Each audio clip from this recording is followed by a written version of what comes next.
देखिए, मैं इसको बीजेपी सरकार का पहला एनकाउंटर के हिसाब से नहीं देख रहा हूं।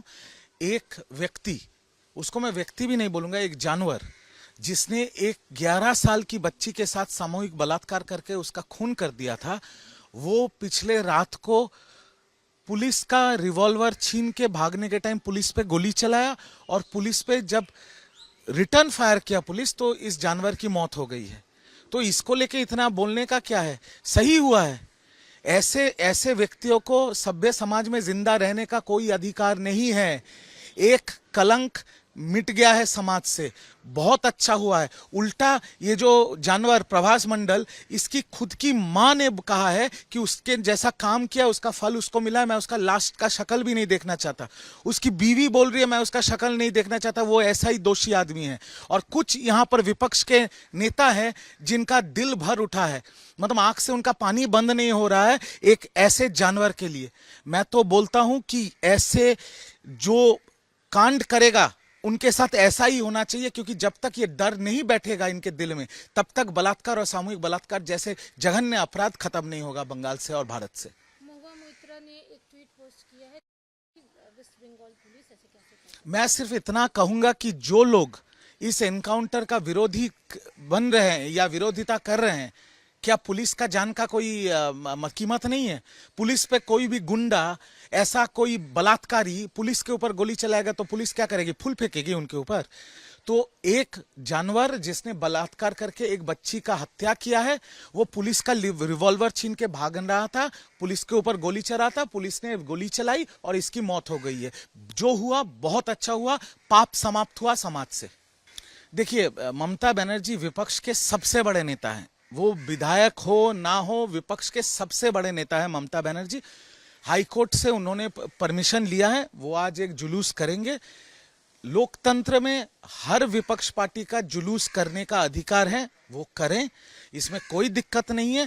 पर अगर इस जुलूस के बाद ममता दी ऐसे एनकाउंटर का समर्थन करेंगी तो ये दुर्भाग्य का विषय होगा। देखिए, रेप होता है, कोई कंपैरिजन का बात नहीं है। हमारा सिर्फ दुर्भाग्य यह है कि बंगाल में और भारत में जब भी किसी का बलात्कार होता है या किसी बच्ची का सामूहिक बलात्कार होता है, तो उसमें राजनीतिक जो पॉलिटिकल पार्टियां हैं वो अपनी रोटी सेकने लग जाते हैं। बलात्कार और सामूहिक बलात्कार के मामले में कोई धर्म देखना नहीं चाहिए, कोई जात पात का राजनीति नहीं होना चाहिए, कोई राजनीति ही नहीं होना चाहिए। मैं तो ये मानता हूं कि ऐसा कठोर कानून आना चाहिए बंगाल में, जिससे जो भी ये सोचेगा ऐसा कांड करने के लिए उनकी रूह कांप जाए। ऐसा कठोर कानून आना चाहिए। आज एक बंदा, आप सोचिए, एक जानवर किसी का बलात्कार करेगा, उसके बाद कोर्ट पे तारीख आएगा और टैक्स पेयर के पैसे से हम इनको पालेंगे जेल में।